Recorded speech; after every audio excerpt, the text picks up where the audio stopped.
¿Qué tal, amigos? Las sorpresas no paran este mes de noviembre y estamos muy contentos de presentarles el nuevo subwoofer Audiolabs modelo SPL Monster 12.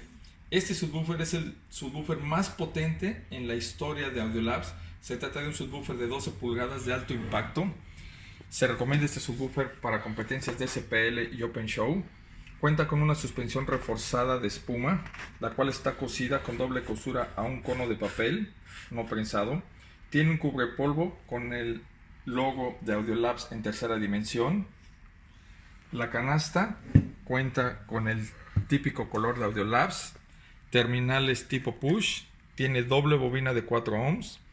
Doble araña de Nomex que contribuyen a tener el máximo desempeño y excursión del woofer para tener mayor SPL. Tiene una bobina de 3 pulgadas de 4 capas de alambre de cobre hecha en Estados Unidos. El imán es doble de 100 onzas cada uno, lo cual nos permite darnos una idea de la potencia que maneja, la cual es de 1400 watts RMS y 2800 watts máximos. Este subwoofer cuenta con un manual que tiene la bienvenida, los parámetros TLSMAL, las medidas reales del subwoofer, la recomendación para una caja acústica ventilada, una caja acústica sellada y varios esquemas de conexión paralelo, serie y paralelo serie. Para quienes se preguntan con qué podrían mover este subwoofer, bueno, les tenemos una exclusiva y una sorpresa. En unos días está por llegar este amplificador también de la serie SPL Monster.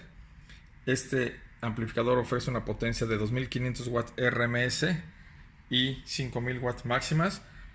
Este amplificador, que como les comento que está en unos días por llegar, es el complemento perfecto para estos subwoofer Audiolabs.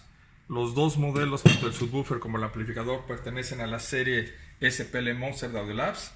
Este fue el open box del subwoofer más potente en la historia de Audiolabs, el modelo SPL Monster, que está disponible con tu distribuidor autorizado Audiolabs.